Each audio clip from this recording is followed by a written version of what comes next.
हमारे बीच में साझा करेंगी आदरणीय राजयोगिनी रजनी दीदी जी। ओम शांति। थैंक यू भाई जी, बहुत अच्छा शिवरात्रि पर इन्होंने बताया। सभी बुराइयों को हमको बलिदान देना है। दे दी आपने, आज एक दे देना है। बाबा कहते हैं कौन सी? मैं। हाँ, हम ब्राह्मणों के लिए बाबा ने कहा है मुरली में कि ये जो मैंपन आता है उसको हम खत्म कर दें। बात तो उन्होंने सच्ची की है कि लोगों ने ये शिवरात्रि का अर्थ का अनर्थ करके बैठे हैं, पता नहीं क्या क्या कर रहे हैं दुनिया में। और बाबा ने आकर के हमको कितना अच्छा अर्थ बताया। रियली समझ आ गई है कि रात्रि क्या है और शिव का अवतरण और उससे आत्मा में जागृति आ जाना, कर्मों को श्रेष्ठ बनाने की बाबा जो कला सिखाते हैं, विजडम सिखाते हैं, वो प्राप्त हुई है। तो मैं बहुत समय से विदेश की सेवा पर हूँ। वैसे तो मैं दिल्ली से हूँ, रजौरी गार्डन से। रुक्मणी दादी और सुदेश दीदी हमारी दीदी और दादी रहे हैं, गुलजार दादी, ऑलराउंडर दादी। तो मैं दिल्ली रजौरी गार्डन से हूँ और पहले ज्ञान लिया था जब मैं बहुत छोटी थी। ब्रह्मा बाबा मम्मा रजौरी में आते थे दिल्ली में, तो मैं एक बार उनसे मिली थी। तो ब्रह्मा बाबा ने भी कहा था बच्ची सेवा करेगी विश्व की, वरदान दिया था। और फिर जब मम्मा को मिली थी तो मम्मा भी हमारा सेंटर था, इतना ही हॉल होगा, तो बैठी थी ऐसे जैसे है ना मम्मा की पिक्चर शक्ति वाली। तो हम सब आते थे, एक एक जना लाइन में खड़े होकर दृष्टि लेते थे मम्मा से। और मैं तो छोटी सी थी, तो उस समय वाइब्रेशन मेरे को बहुत टच किए, इतने पावरफुल वाइब्रेशन अभी तक याद हैं। और दूसरा जो उन मम्मा की दृष्टि याद है, जो अंदर से एक इंस्पिरेशन देती थी। फिर बाद में तो हम लोग सब मधुबन जाते थे, छोटे होते थे। तो बाबा ना उस समय कमरे में आते थे, छोटा कमरा है ना बाबा का, वहाँ बाप दादा आते थे। और बाबा पूछता था बच्चे क्या कर रहे हो? हमने कहा स्टडी कर रहे हैं। क्या बनोगी? ब्रह्मा कुमारी बनूंगी। बाबा गाइड करते थे बच्चों को। तो आप देखो हमारी तो शुरू से लाइफ बाबा के प्रोटेक्शन में गई। हाँ, जैसे सच्ची शिवरात्रि। हाँ, अंधकार से निकाल ही दिया बाबा ने बचपन से ही। हाँ, बाबा तो त्रिकालदर्शी है ना, सब पता है बाबा को कि मेरा बच्चा क्या करेगा। इतना बड़ा बाबा है वो उसकी विजडम कितनी बड़ी है, इतने लोगों को अवेकनिंग कर दी है बाबा ने। तो हमको भी ये चांस मिला। फिर हम दिल्ली में रहे थे, अपनी गुलजार दादी है ना वो, और हमारी एक दीदी थे ना मनमोहिनी दीदी, वो हमारे इंचार्ज थे दिल्ली के। तो उन्होंने हमको ट्रेनिंग दी और गुलजार दादी ने भी ट्रेनिंग दी, सुदेश दीदी ने ट्रेनिंग दी, रुक्मणी दादी ने ट्रेनिंग दी, सब प्रकार की ट्रेनिंग लेकर तो दीदी मनमोहिनी ने कहा आप लंदन जाओ, वहाँ टीचर की ज़रूरत है, वहाँ पर आप कोर्स कराओ।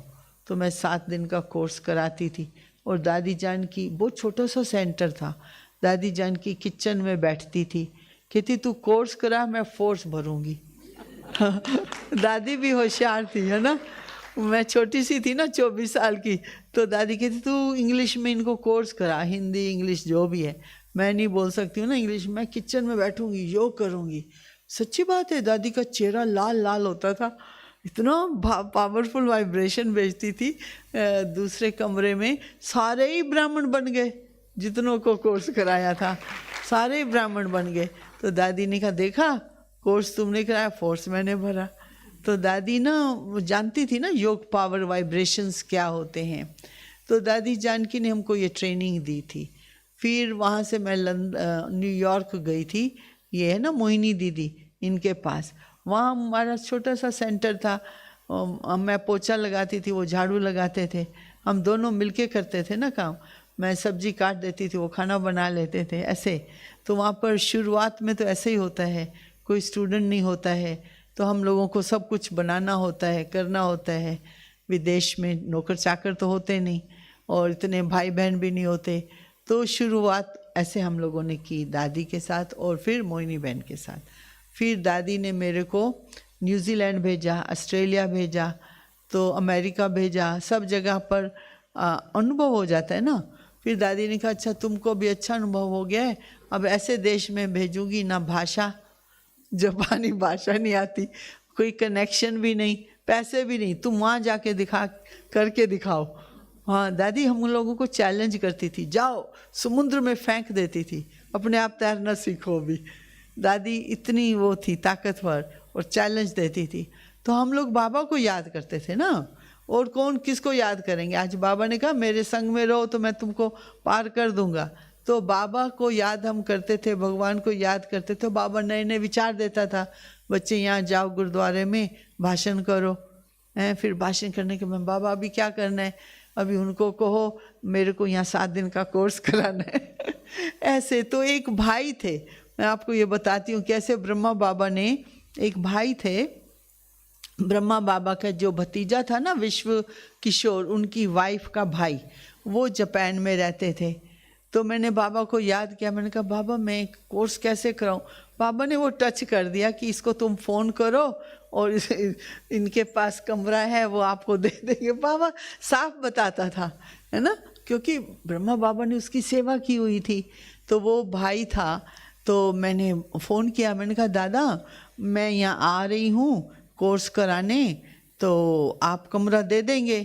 और पहले बाबा को मैंने बता दिया था ना, तो बाबा ने उसको टच किया। तो वो भाई कहते हैं हाँ ज़रूर दूंगा, क्योंकि ब्रह्मा बाबा ने मेरे को पानी पूरी बहुत प्यार से खिलाई थी। भाई बाप रे, इतना प्यार उसको महसूस हुआ।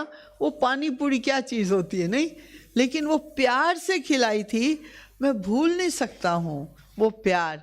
आप ज़रूर आओ, बाबा ने भेजा है आपको। तो हम लोग उनके घर रहे, हमने कहा अभी आप लोगों को इकट्ठा करो हम भाषण करें। ऐसे ही करते हैं ना वहाँ पर। फिर उन्होंने इकट्ठा किया, फिर भाषण किया, हम लोग प्रसाद बना देते थे, खाना बना देते थे, सबको खिलाते थे। वहाँ से फिर ब्राह्मण निकाले, बाबा के बच्चे बैठे हैं ना सब जगह, ऐसे थोड़ी बाबा भेज रहा है, त्रिकालदर्शी है ना बाबा। तो वहाँ प्लान तो उसके पास होता है, हम लोगों को खाली जैसे कंप्यूटर में गूगल में कनेक्ट करना होता है ना, कि कनेक्ट करो बाबा से, अभी क्या करना है वो बताएगा क्या करना है। फिर बाबा को याद करते थे, बाबा कहते बच्चे इनको कोर्स कराओ, कोई निकलेंगे यहाँ से आत्माएं। फिर निकल आई कुछ ब्राह्मण, बीके बन गए। फिर जो बीके बन गए हमने कहा भी अभी सेंटर खोलना है, दादी जानकी ने कहा है लंदन से, तो आप मिलजुल करके करो कुछ। फिर उन्होंने सेंटर बनाया। ऐसे करते करते बाबा का घर खुला और बाबा का परिवार बना। तो फिर जब जापानी लोग थोड़े से आते थे ना, तो हमने कहा दादी इतना पैसा खर्च हो रहा है, क्या करना है 2 को सेवा करके। कहती तुम नंबर देख रही है 2, लेकिन ये नहीं देख रही कि इनका जीवन बन रहा है। जीवन बन रहा है ना 2 का, तभी तो वो आत्माएं आगे जा कर के औरों का जीवन बनाएंगी। तो हम लोग उस हिसाब से देखते थे कि नंबर कम है। दादी देखती थी जीवन बन रहा है, भले 2 का बने, चाहे $1000 खर्च हो रहा है, तुम वो नहीं सोचो, ये सोचो इनका जीवन बन रहा है। तो उस समय दादी ने हम लोगों को इस प्रकार से गाइड किया। तो हम लोग अकेले होते हैं ना वहाँ पर, सब कुछ करना है, लेकिन बाबा की याद हमको मदद करती है। आप कहीं, ये जैसे बिजनेस है ना, ये भी राजयोग का। आप जाओ और कनेक्शन रखो, कांटेक्ट बढ़ाओ, सेवा करो। और यहाँ तो 8 दिन लगते हैं 7 दिन कोर्स कराने में। जापान में मालूम है कितने महीने लगते हैं, क्योंकि लोगों के पास टाइम नहीं है ना, काम करते हैं ना लोग। तो 1 महीने में 1 बार आते हैं 1 लेसन करने। तो कितने महीने लगेंगे? 7-8 महीने कोर्स में लगते हैं। अच्छा, फिर फोर्स भरो, ब्राह्मण बनाओ, कितने लगेंगे? 8 साल लग जाएंगे ब्राह्मण बनाने में, क्योंकि भाई धीरे धीरे करते हैं ना ये लोग। आप देखो, हम तो चलो हिंदू से देवता घराने की पहचान आ गई, बन गए हैं, और वेजिटेरियन आसान है, यहाँ पर पवित्रता आसान है। लेकिन वहाँ पर ये सब कुछ चेंज करना है ना उनको, सुबह उठना है, वेजिटेरियन बनना है, पवित्र जीवन। बहुत दूर के धर्म के लोग हैं ना, बुद्ध धर्म के लोग हैं, और भगवान को तो मानते ही नहीं। एक बार हमने भगवान शब्द ले लिया, दूसरे लेसन में आई नहीं। फिर मैंने कहा अभी भगवान को किस शब्दों में बोलें, क्योंकि वो देश हार गया था ना, द्वितीय विश्व युद्ध हुआ था ना जब, ये लोग हार गए थे, क्योंकि इन्होंने अपने एम्परर को भगवान समझा था, तो प्रोटेक्शन हुई नहीं। अमेरिका ने बम डाला था ना हिरोशिमा नागासाकी में, हार गए थे ना ये लोग, इन्होंने सरेंडर कर दिया था। तो उसके बाद ये भगवान को मानते ही नहीं। तो इसलिए उनके जीवन में वैल्यूज़ हैं, ईमानदारी ज़बरदस्त है, मेहनती बहुत हैं और अपने नियमों पर पक्के रहते हैं। बर्फ़ हो, आंधी हो, तूफान हो, आना है सेंटर पे तो आना है, कोई बहाना नहीं देंगे, सुस्ती नहीं मारते हैं, क्योंकि इन लोगों को ऐसे ट्रेनिंग है इस देश की। तो इसलिए ये लोगों को भगवान क्या है ये नहीं मालूम, लेकिन बाबा के घर में इनको परिवार का प्यार सुख मिलता है, उससे ये खिंच के आते हैं। शुद्ध वातावरण मिलता है, मन के विचार अच्छे बनते हैं, वो अनुभव करते हैं। तो इसलिए शिव बाबा को वो प्रैक्टिकल देखना चाहते हैं। हाँ, हम कहें भगवान है, बातें नहीं सुनना चाहते वो कहते हैं हमको आप अनुभव करा के दिखा दो कि अच्छे विचार कौन दे सकता है, हैं? कौन देता है अच्छे विचार? शिव बाबा देता है। वातावरण बनाते हैं ना यहाँ पर, आप बाबा की याद में बैठते हो, नेगेटिव विचार आते हैं क्या? नहीं आते। कौन दे रहा है अच्छे विचार? शिव बाबा दे रहा है। तो वहाँ पर बैठ करके वातावरण में 2 घंटे बैठ करके निर्वाणा की स्थिति में तो ये चले जाते हैं। बुद्ध ने निर्वाणा तक तो पहुँचाया इनको, लेकिन भगवान से संबंध जोड़ना, सुख महसूस करना, वो फिर राजयोग है। राजयोग माना सारे वातावरण शुद्ध हो। राजयोग माना क्या? मन के विचार पॉजिटिव हों और उससे जो वातावरण, वार्ता माना कन्वर्सेशन, और एयर में होता है, ये हमारी हवा में हमारे वाइब्रेशन जाते हैं। तो जब वो आकर के बैठेंगे तो उनको वो वाले विचार अच्छे आएंगे, तो ये समझेंगे कि ये भगवान। बाकी हम कहें भगवान है, ऊपर रहता है, परम धाम में है, शिव उसका नाम है, वो समझते ही नहीं क्या बोल रहे हैं हम। वो प्रैक्टिकल अनुभव करना चाहते हैं, अनुभव कर लिया तो वो समझते हैं अच्छा भगवान ऐसा होता है। तो इस प्रकार से हम लोगों को टाइम लगता है वहाँ पर, लेकिन गिव अप नहीं करना है, करते रहना है ना। तो इसलिए अभी आजकल हम लोग एक प्रोग्राम करते हैं, मैं आपको बताती हूँ, बहुत अच्छा प्रोग्राम है, आप लोग भी करना कभी। मेडिटेशन कैफ़े कहते हैं। आजकल होता है ना कॉफ़ी, लोग कॉफ़ी पीने जाते हैं ना, स्टारबक्स कॉफ़ी, ये कॉफ़ी वो कॉफ़ी, तो हमारा भी नाम होता है मेडिटेशन कैफ़े कॉफ़ी। ये मशहूर है उधर वर्ल्ड। तो हम लोग बैनर लगा देते हैं, आज सारा दिन मेडिटेशन कॉफ़ी है यहाँ। अट्रैक्ट करना है ना लोगों को, ओपन हाउस। तो दूसरा, हमारी कड़ी उनको पसंद आती है। कड़ी खाते हो आप लोग? हाँ, तो वहाँ पर होती है जापानीज़ कड़ी, थोड़ा सा जापानाइज बना देते हैं, होता नाम कड़ी है, कड़े कहते हैं उसको। तो चावल और कड़ी बना देते हैं लेकिन उनका टेस्ट की कड़ी है, कड़ी अपना मसाला होता है हमारा। तो फिर इनको हम लोग बुलाते हैं, सारे बीकेस जो होते हैं ना, तो वो राजियों के पिक्चर्स होते हैं और एक टेबल होती है, वहाँ कॉफ़ी रख देते हैं। कॉफ़ी पी के वो जो होते हैं ना गुणों के कार्ड हैं, स्लोगन, वो बहुत सारे रख देते हैं। आके बैठो, पिकअप करो, उस पर बात करना चालू करो, कॉफ़ी भी पीते जाओ, हाँ रिलैक्स हो जाओ, क्योंकि वहाँ पर लोग रिलैक्स नहीं होते ना। तो रिलैक्स करने का तरीका, दिल खोलने का तरीका, बात करने का तरीका, कॉफ़ी जगह जाते हैं तो लोग खुलते हैं ना इस ढंग से। तो 1-1.5 घंटा बात करते हैं, फिर उनको हम राजयोगा के पिक्चर समझाते हैं, फिर कड़ी चावल खिला देते हैं तो वो पकड़े रहते हैं ना सारा दिन पैकेजिंग है ना ये भी। तो वो कड़े राइस खा लिए तो अभी उनको कॉन्सर्ट दे देते हैं। कॉन्सर्ट समझते हैं ना, गीत, डांस, म्यूज़िक। तो हमारे वहाँ पर बहुत सारे अच्छे बीके हैं जापानीज़, वो हिंदी गीत गाते हैं, इंग्लिश गीत गाते हैं, अपनी भाषा में भी गीत गाते हैं, और म्यूज़िक का प्रोग्राम बहुत बढ़िया देते हैं। तो फिर 2 घंटे उनको, हाँ, और उसमें अपना आधा घंटा भाषण कर दो। हाँ, ये सारा पैकेजिंग देनी पड़ती है। उस देश में हर एक चीज़ सुंदर होनी चाहिए, कला वाली, पैकेजिंग अच्छी हो, अंदर थोड़ा माल हो, भले आप 15 मिनट लेक्चर करो लेकिन पैकेजिंग सुंदर हो। हाँ, अरे आप उनकी चीज़ें देखो, लिफाफा इतना सुंदर होगा, अंदर बस 2 मीठी गोलियां ऐसी निकलेंगी हैं, और लिफाफा बहुत सुंदर होगा। फिर लिफाफा लोग नहीं फेंकते हैं, हाँ ऐसा है। तो वो जो चीज़ लेके जाएंगे, अनुभव कर जाएंगे, फिर फेंकेंगे नहीं, क्योंकि अनुभव हो गया। तो राजयोग, कॉफ़ी, वर्चू कार्ड होते हैं ना स्लोगन वाले, तीसरा चावल कड़ी खा के जाओ भाई थोड़ा बहुत, और फिर शाम को अपना 2 घंटे हमारा कॉन्सर्ट होता है, उसमें मेडिटेशन का अनुभव होता है, लेक्चर होता है और म्यूज़िक प्रोग्राम होता है। तो सारे दिन का करते हैं, उसमें से कितने लोग कोर्स करने आते हैं फिर, क्योंकि अनुभव हो गया ना सारे दिन का, वातावरण भी तो अच्छा है। हाँ, तो फिर कोर्स करते हैं लोग, फिर कोर्स करके फिर थोड़ा टाइम लेते हैं, क्योंकि धीरे धीरे समझते हैं, फिर ब्राह्मण बन जाते हैं, बाबा के बच्चे बन जाते हैं। तो अभी हमारा वहाँ टोक्यो में सेंटर है, तो अभी छोटा सा रिट्रीट सेंटर भी है।